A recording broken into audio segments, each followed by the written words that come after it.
ఉగాదికి ముందు రోజు వరకు అవును. ఒక సింహరాశి వాళ్ళు, వృషభ రాశి వాళ్ళు, లేదా ఇంకొక రాశి ఇలా ఒక ఫలితాలు ఉంటాయి కదా గురుగారు. అంటే ఉగాది ముందు రోజు వరకు ఉన్న ఫలితాలు ఉగాది తర్వాత రోజుకే మారిపోతాయి గురుగారు అన్ని కూడా. ఒక రోజుకేం మారవండి. అంటే మామూలు మన ఫలితాలు మరి ఇవన్నీ రాసినప్పుడు అది ఇండివిజువల్ గా ఉండదు. ఇది మనం యావత్ భూమండలానికి సంబంధించిన విజ్ఞానం. ఈ రాశులన్నీ ఎక్కడున్నాయి? మన దేహంలోనే ఉన్నాయి. దీని ప్రభావం కూడా చెప్పాం కదా. ఈ స్ప్లీన్ సెంటర్ మీద ప్రభావం చూపిస్తుంది, బ్రెయిన్ మీద ప్రభావం, అంటే నర్వస్ సిస్టమ్ మీద ప్రభావం చూపిస్తుంది. అలాగే సూర్యుడి నుంచి వచ్చిన 6 కిరణాలు నాభి నుంచి వెళ్ళి స్ప్లీన్ సెంటర్కి వెళ్తాయి. ఆ స్ప్లీన్ సెంటర్కి 5 ప్రాణాలుగా డివైడ్ అవుతాయి. అలాగే ఇది 2 కిరణాలు బ్రెయిన్కి వెళ్తాయి, 2 కిరణాలు డైజెస్టివ్ సిస్టమ్కి వెళ్తాయి, 2 కిరణాలు హార్ట్ సెంటర్కి వెళ్తాయి. ఈ హార్ట్ సెంటర్కి వెళ్ళినటువంటి బ్లడ్ సర్క్యులేషన్కి పనికొస్తుంది. ఈ బ్రెయిన్కి వచ్చినటువంటి 2 కిరణాల వల్లనే నర్వస్ సిస్టమ్ అంతా కూడా పనిచేస్తూ ఉంటుంది. ఇదేమో ఎండోక్రైన్ సిస్టమ్. మన దేహం బాగుండాలి అంటే endocrine system, blood circulation, nervous system, ఈ 3 సక్రమంగా ఉండాలి. మనం ఏం చేస్తున్నాం? ఈ బాధ్యత తీసుకెళ్ళి డాక్టర్కి అప్పచెప్తున్నాం. డబ్బే సంపాదించుకొని డబ్బు ద్వారా ఆరోగ్యం వస్తుంది అని, మనం మందుల ద్వారా ఆరోగ్యం వస్తుందని భ్రమిస్తున్నాం. ఇటువంటి అహంకారం ఉండకూడదని రాబోయే సంవత్సరం చూపిస్తోంది. అంటే ఇప్పుడు నిన్ను నువ్వు తెలుసుకో. అవును గురుగారు. నీ జనవరి దేహాన్ని గురించి పరిశీలించి. జనవరి 1 వచ్చింది అనుకోండి, కొత్త సంవత్సరం, ఆంగ్ల నూతన సంవత్సరాన్ని అందరూ కూడా వారి వారి జీవితాల్లో ముఖ్యమైన నిర్ణయాలు ఈ సంవత్సరం నుంచి, ఈ రోజు నుంచి మేము ఈ విధంగా ఉంటామని నిర్ణయాలు తీసుకోవాలి. ఎందుకంటే పాతవన్నీ ఆకులు రాలిపోయినట్టుగా శశిర ఋతువు అంటే ఏంటంటే పాతవన్నీ రాలిపేస్తుంది. పాత ఆలోచనలన్నీ తీసేయాలి. ఆ శశిర ఋతువులోనే ఫాల్గుణ మాసంలో పౌర్ణమికి ఏమొస్తుంది? హోలీ పౌర్ణమి. హోలీ పౌర్ణమి అంటే కామ దహనం. అంటే ఏ కోరిక అయితే మనని లాస్ట్ ఇయర్ నుంచి వేధిస్తోందో, ఎంత ప్రయత్నం చేసినా జరగటంలే, దాన్ని అగ్నికి ఆహుతి చేసేయాలి. అంటే భగవంతుడి అగ్ని సమర్పించాలి. అందులో భగవద్గీత శ్లోకాలు చెప్పాం కదా, అగ్ని జ్యోతి శుక్లపక్షం. అందుకని ఆ అగ్నే భగవత్ స్వరూపం. మనకి మొట్టమొదట భగవంతుడు ఎవరు అని అంటే అగ్నే. అగ్ని ఉకాహవే దేవ.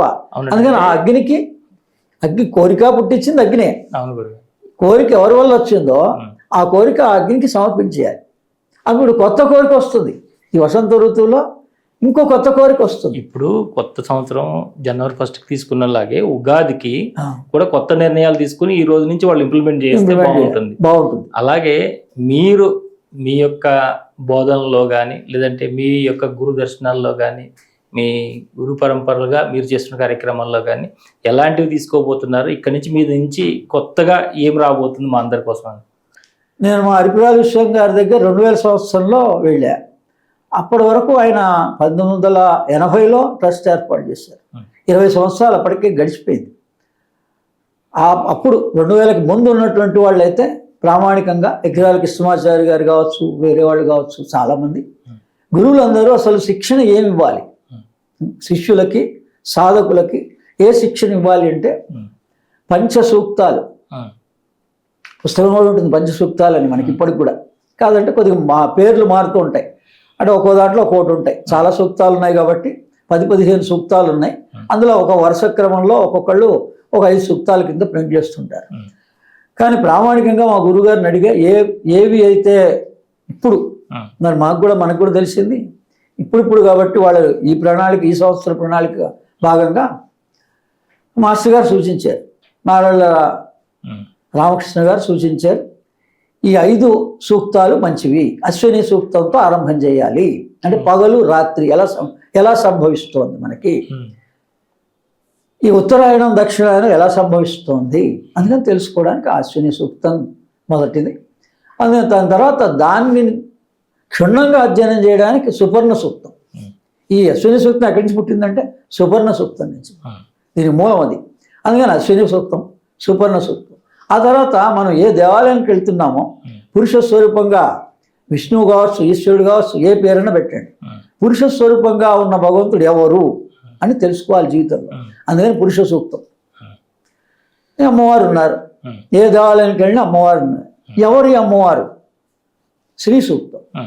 ఈ మొత్తం అసలు దేవతల్ని మనం ఎలా పొందాలి, ఈ దేవతా శక్తిని మన దేహంలో ఎలా ఆహ్వానించాలి, ఉమ్, మీ పేరు తర్వాత మీరు పెట్టుకోండి, అవును.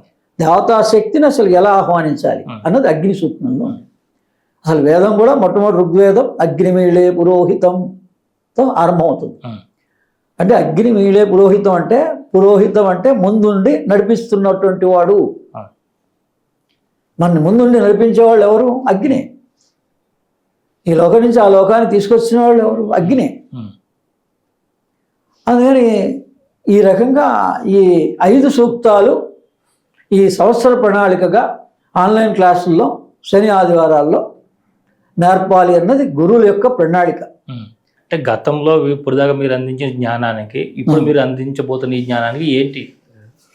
అంటే ఇవి మనలోని షట్ చక్రాలని కూడా క్లీన్ చేసేస్తాయి డైరెక్ట్గా.